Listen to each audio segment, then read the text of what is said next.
In the valley nobody can find any more. An elf in white robes is filling a stone basin with water. He has done this every morning for over 4,000 years. The basin is cold. The water comes from a spring that freezes and unfreezes on a schedule older than every kingdom currently standing on the face of the continent. He fills the vessel. He sets it back in its niche. He lights a candle, the way he was taught, the way his order was taught, the way the first priests were taught long before there were Nords or men of the south or metal cities humming under the mountains. He performs the rite for pilgrims who are not coming. He has known they are not coming for almost as long as he has been alive. He does not know yet, not on this morning, not on any morning, that his own brother is the reason no one is left to come. Take a slow breath. There is no hurry. We have the whole night ahead of us, and these are the Snow Elves, the people who were betrayed into the dark, and the long, quiet ruin that came for them after their enemies thought they had already won. The story of how a people are erased is almost never told the way it actually happened. Most who tell it begin with longships, with axes, with the night a city burned in the snow and the men who survived it swore an oath that brought 500 companions back across the sea. They are not wrong. They are just not finished. There were 3 betrayals. Only the first one was loud. There is a name we will not speak yet. He is the brother of the elf at the basin.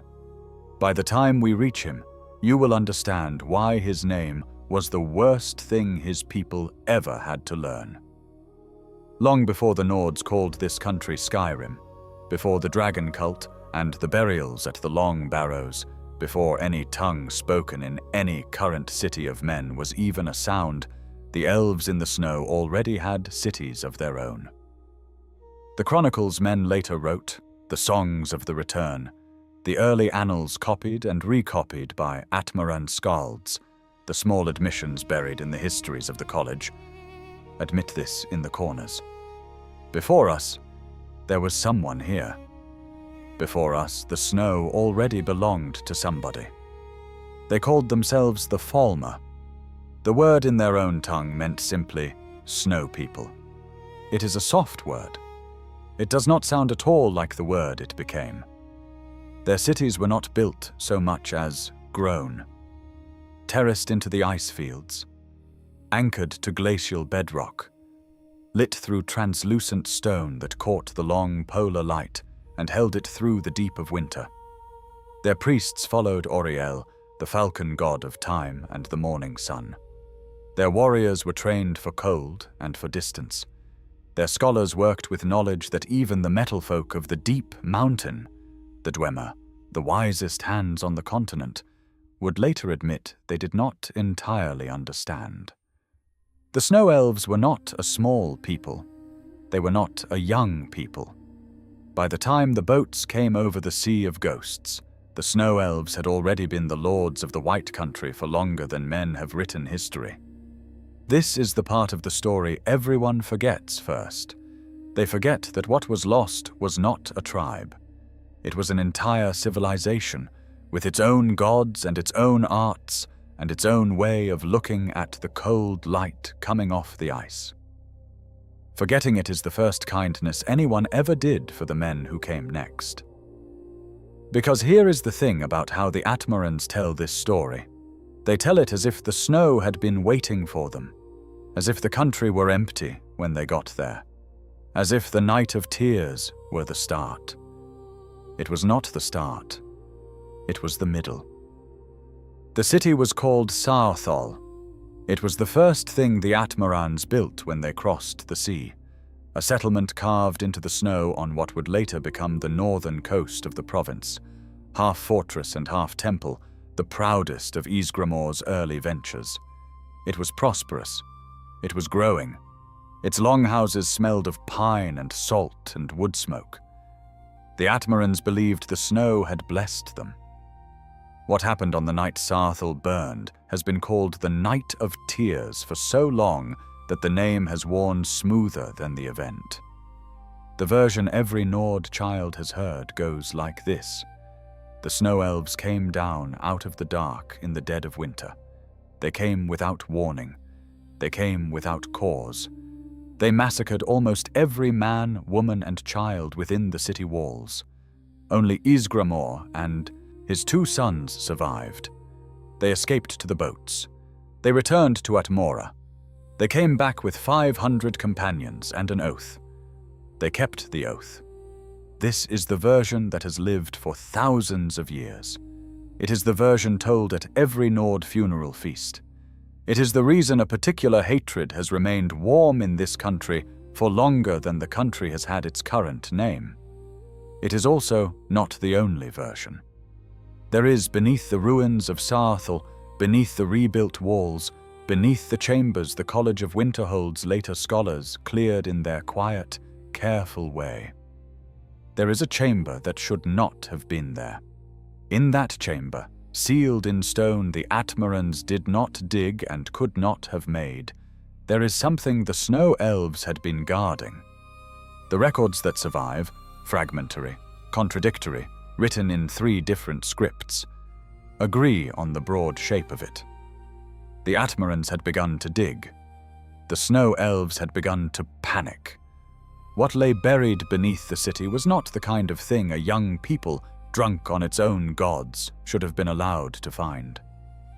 The Snow Elves who came down through the snow that night had not come to start a war. They had come to end one, to bury Saarthal and what was beneath it together, before the Atmorans could finish what they were dragging up from the dark. The city burned. The men of the city died. What was beneath the city stayed buried for a few thousand more years. Ysgramor, sailing back to Atmora, did not know any of this. He knew his sons had been spared, and his friends had not. He knew there were elves in the snow who had killed his people. He knew he was going to bring back enough men to make sure no snow elf ever stood on a wind-swept field again. The 500 came. The oath was sworn. And the second life of the Snow Elves, the long collapse, the one that would actually end them, began. You cannot really call what the 500 companions did a war. A war suggests 2 armies. A war suggests battles. A war suggests at the very least both sides knowing that the killing has begun. The Snow Elves did not all know. Many of them were not warriors. They were villagers. They were craftspeople. They were priests who had spent their whole lives tending way shrines that had not seen a fight in 1,000 years. The Atmorans came in with longships and steel and with the cold patience of men who had crossed an ocean for revenge. They did not stop at the borders of the cities that had been involved at Saarthal. They did not draw lines. The songs of the return are, in places, almost honest about this. They speak of clearing the land. They speak of finishing what had been started. They speak of a country wiped clean for the men who would inherit it.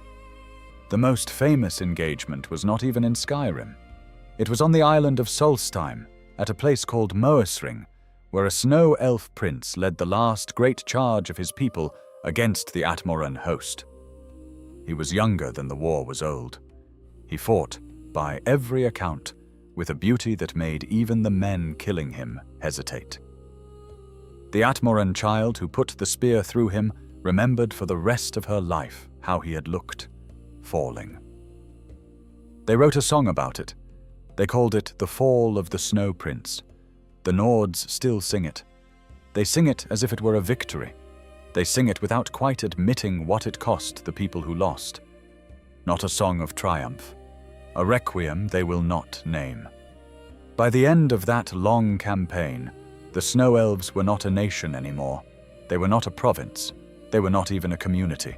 They were scattered families, refugees, knots of survivors moving through the high country, watching their numbers grow smaller every winter. They had no homeland.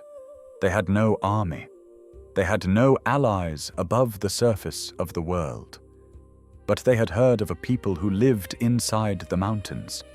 a people of metal and stone and great machines, a people who had no quarrel with men or elves on the surface, a people, the Snow Elves thought, who might still answer the old courtesies between civilizations.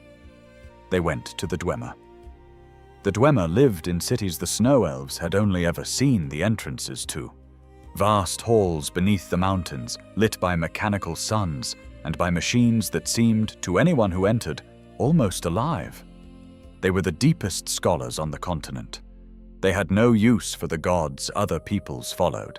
They had instead a discipline, a samkasa, way of looking at the world that made them, by their own measurement, wiser than anything else that walked the surface.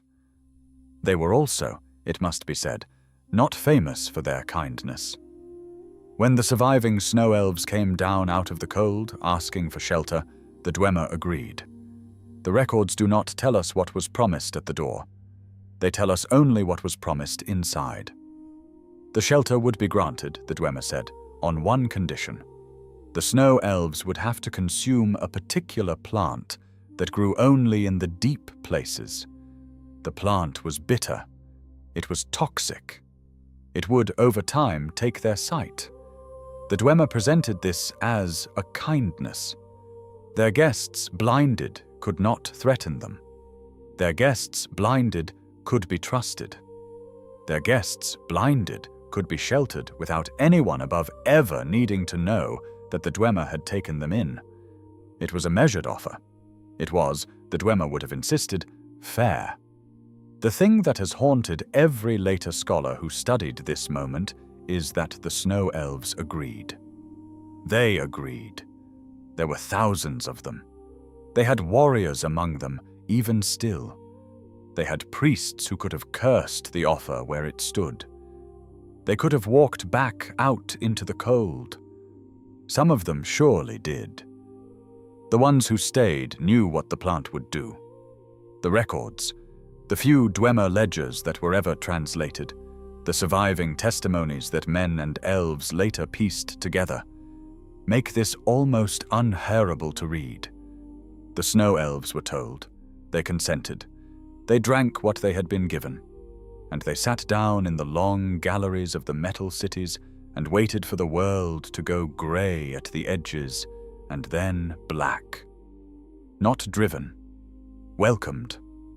It is here that the story usually ends for most who tell it. The genocide above, the exile below, the last sad agreement. But the actual life of a people does not end where their freedom does. They were still alive. They were still themselves. Many of them, on the day they took the cup, still believed they could survive this. They could not, but they did not know that on the day they drank. The Dwemer kept their word. They sheltered them. They sheltered them the way you shelter cattle. There is no good way to describe what happened to the Snow Elves under the mountain, because almost nobody who watched it was ever willing to write it down. The Dwemer were not historians of their own cruelty. The men above never knew. What survives is fragmentary. Dwemer engineering ledgers that mention slaves the readers will not name, a few inscriptions in places no one ever expected anyone to find, scraps of testimony from later prisoners who saw the descendants and did not know what they were looking at. Reading these records is like reading a long ledger of small consents. The first generation could still see in their minds what they had lost. They had memories of the way shrines. They had memories of the falcon-god rising in the morning over the ice.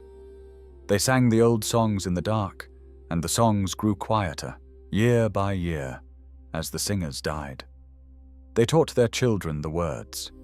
The children, born under the mountain, born in artificial light, born to parents who had never themselves lived above ground, learned the words. They did not entirely know what the words were about. The second generation began to forget. Not all of it. Pieces of it. The names of certain festivals. The directions a way shrine should face. The scent of a particular flower that bloomed only in the high country in early spring. By the third generation, even the songs were not quite the same songs. The melodies stayed, the words drifted. By the fourth, the words drifted further. By the fifth, the children no longer knew the songs were songs about anything at all. They were just sounds you made when you were sad. There is something in the records from this period that the later scholars were not prepared for. It is not the violence, it is the patience. The bodies changed too. This took longer. Their stature shrank, generation by generation, as their world shrank around them. Their skin lost its pigment in the absence of light. Their ears grew larger and more sensitive in compensation for the eyes they no longer had. Their teeth changed. Their gait changed. They were still the same species. That is the thing that should make this hardest to bear. But the species was slowly being remade, generation by generation, by the world they had been forced to live inside. The Dwemer worked them. The records suggest this casually, which is its own kind of horror. The Snow Elves, the Falmer, as the Dwemer kept calling them, using the word the Snow Elves had used for themselves, but using it now the way a man uses the word for the animal he keeps, were sent into the deepest tunnels. They mined, they carried, they tended the great machines. They lived, and they died, and they bred, and they lived again, in the dark, under the mountain. For centuries no one thought to count. This is the part of the story where atmosphere becomes architecture. The Snow Elves were not destroyed by what the Nords did to them.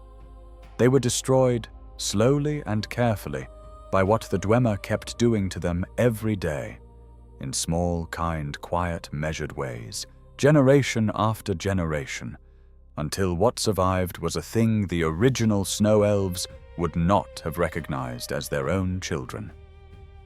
And then, one day, the Dwemer were gone. What happened to the Dwemer is its own story. It is a story for another night.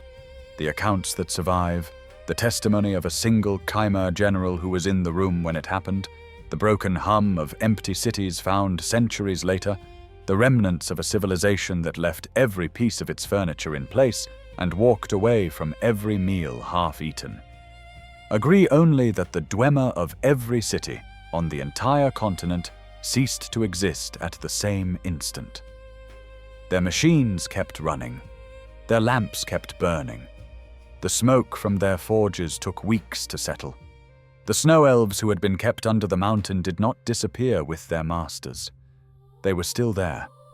They came, in the days afterwards, to the empty halls. They wandered the abandoned forges. They drank the water from the fountains that no longer needed tending.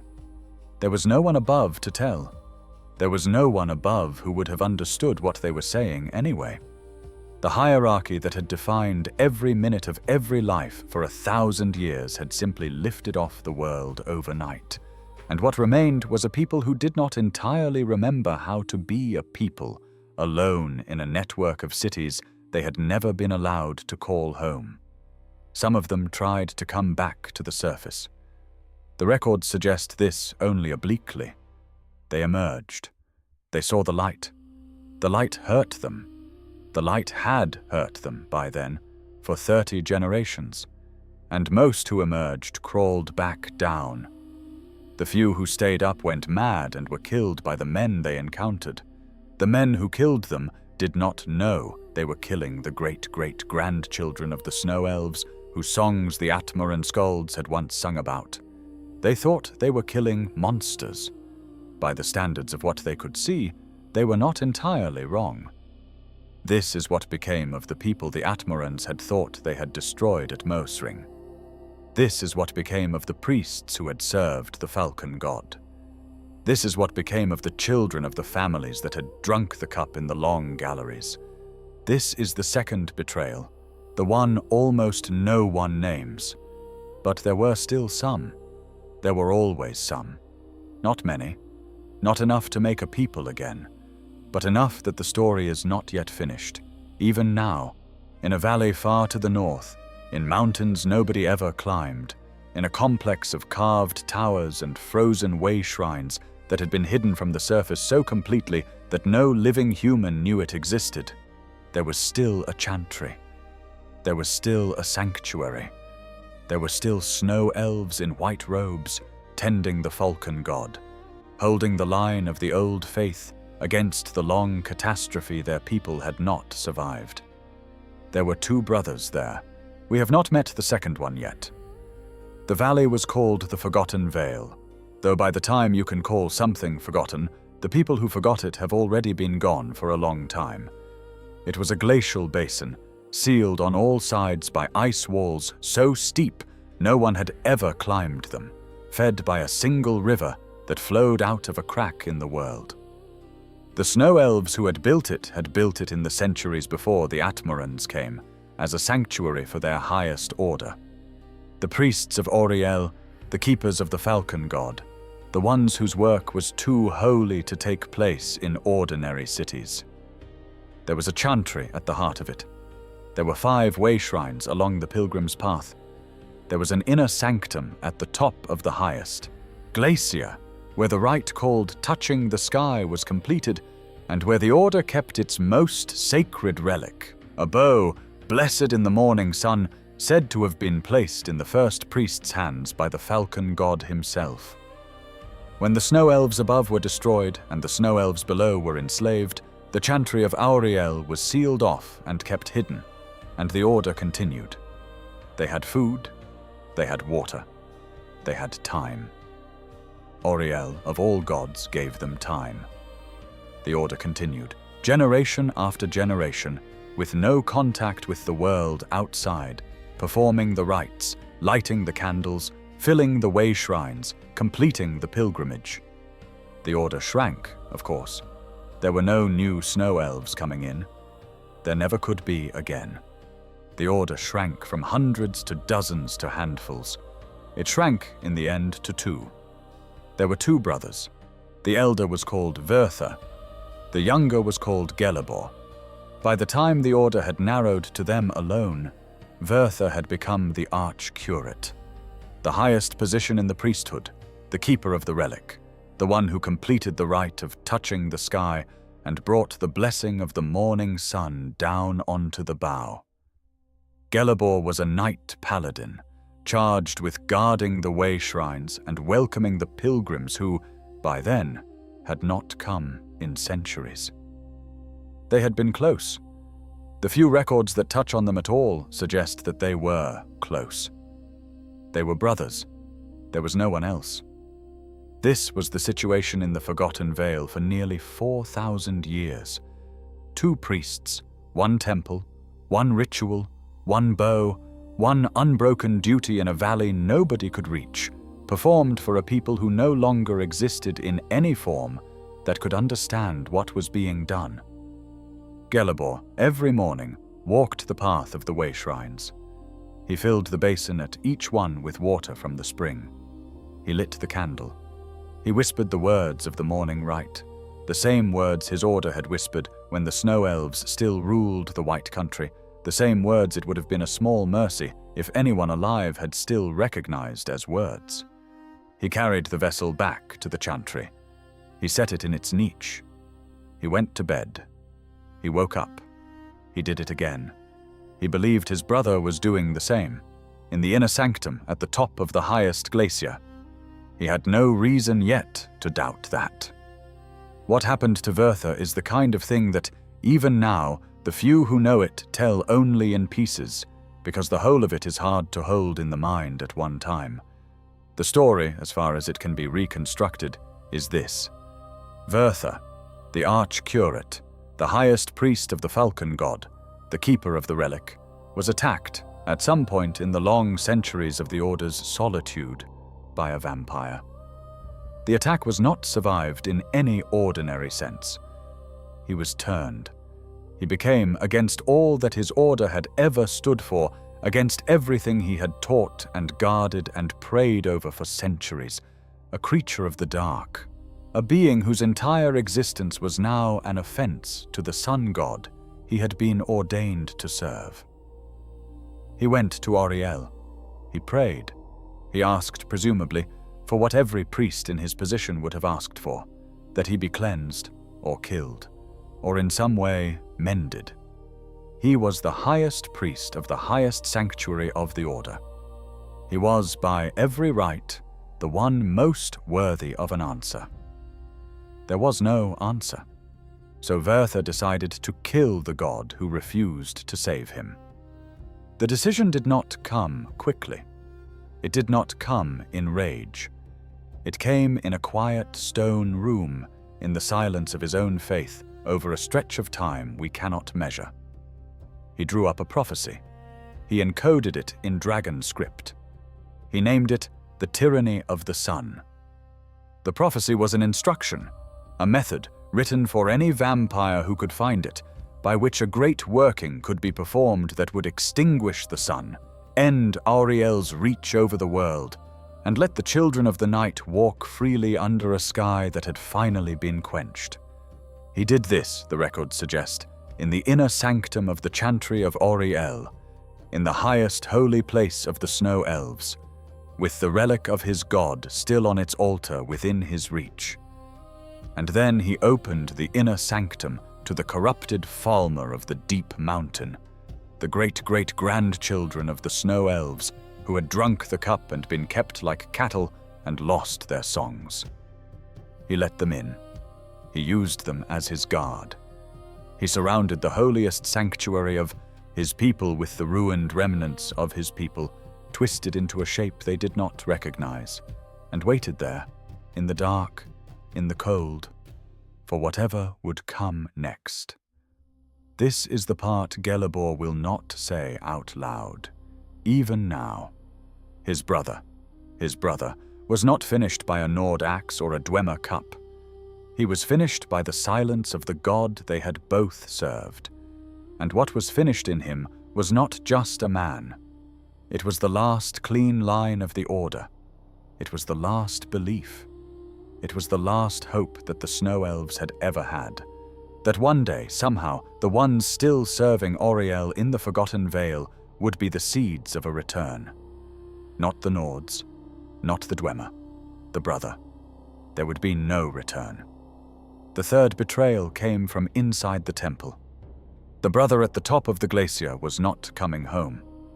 And Gelebor was alone, really alone, finally alone, with the way shrines still to fill and the candles still to light, and a rite still to perform for a people who had been ended by every direction at once. The prophecy did not stay buried. Centuries later, long after Werther had become whatever he became in the locked inner sanctum, long after Gelebor had stopped expecting anyone to come, the prophecy resurfaced in the world, found, the way these things are always found, by a vampire of sufficient ambition and insufficient caution. The Tyranny of the Sun became, in the late centuries, a project. The instructions were followed. Pieces were gathered. Auriel's bow, the relic in the inner sanctum, was identified as the key. Volkihar Keep, on a cold island off the northern coast, became the seat of an attempt. What Werther had written in the dark, hating the silence of his god, became something the world had to deal with. If you want the cleanest measure of the cost of what the Snow Elves had been through, it is this. The single most dangerous prophecy ever recorded against the sun was written by their highest priest, not by an enemy of their faith, by their faith's most devoted servant, by the man who had, until the night the vampire found him, embodied everything the Snow Elves stood for. The end of Auriel was conceived inside Auriel's own sanctuary, by the hand of Auriel's own arch-curate, in the silence of Auriel's refusal to answer. It is hard to imagine a more complete inversion. It is hard to imagine a more total ruin. The prophecy was eventually broken. The bow was eventually returned to a hand that used it for something other than the extinction of the sun. The inner sanctum was eventually cleared. Werther was eventually finished, in the cold, in his own temple, by people who had been led there by his own brother. Gelibor watched. The records do not say what Gelibor thought, or said, or did. In the moment he watched his brother fall, he was not asked. And after the prophecy was broken, after the bow was sanctified again, after the corrupted Falmer were driven from the chantry, Gelibor was still alone. The valley was still empty. The way shrines still needed filling. The morning rite still came every morning, exactly as it had every morning for over 4,000 years. He went back to work. There are details scattered across the records that almost no one notices, because by the time you are deep enough to find them, you are usually looking for something else. They are worth noticing. The way shrine basins. The water Gelibor pours into them every morning is not symbolic. It is the water that, when blessed at the inner sanctum at the end of the pilgrim's path, is used to consecrate the sun-hallowed arrows of the bow. The rite Gelibor still performs every morning in an empty valley is the first step of a ceremony whose final step has not been completed in over 4,000 years. He keeps preparing for the pilgrimage. He keeps filling the vessel. He has not stopped preparing for the pilgrim who is not coming. The candles. The chantry maintained a specific rite of remembrance. A single candle, lit at a particular way shrine, for each member of the order who had passed. By the time the order had narrowed to the two brothers, the way shrine in question held thousands of candles, each commemorating a name no one alive had ever met. Gelibor lights one for his brother now. He lights it every morning. The records do not say which way shrine. There is no need. He is the only one who would know. The bow, the relic in the inner sanctum, Oriel's bow, was returned to the hour, world after the prophecy was broken. It is no longer in the chantry. The inner sanctum, where the rite of touching the sky was completed, is therefore now empty of the thing that completed it. Gelibor still climbs the path. He still walks the pilgrim's road. There is no longer anything at the top to bless. He goes anyway. The language. Gelibor still speaks in the dialect of Falmeris that the Snow Elves spoke before the cup. There is no one alive who speaks it back to him. He uses it anyway, in the morning rite, in the names of the candles, in the words he says to the empty chantry. It is the last living instance of a tongue that once belonged to a continent. These are not the kinds of details that rise to the level of a story most people would tell. They are the kinds of details that, once you notice them, do not let you sleep until you have understood what they actually mean.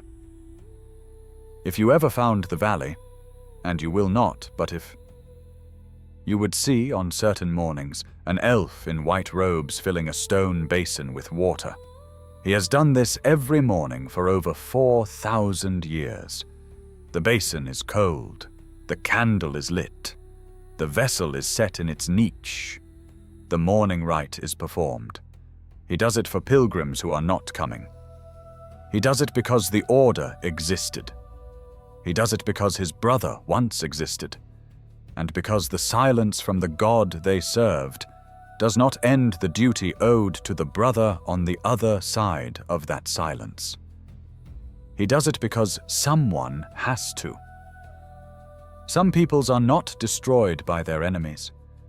They are destroyed slowly by what they had to become to survive, and finished in the end by the ones who were supposed to keep their faith. If there are other people you have ever loved, who have ever gone, and whose names you still find yourself saying out loud in rooms where there is no one to answer, you already know what Gelibor is doing in the valley. You have been doing it too. We all have, in our own small ways, been doing it too. If you would like to hear more, the channel is here, and there is always another night. The candle is still lit. The basin is still full. He will not let it go out. Sleep well.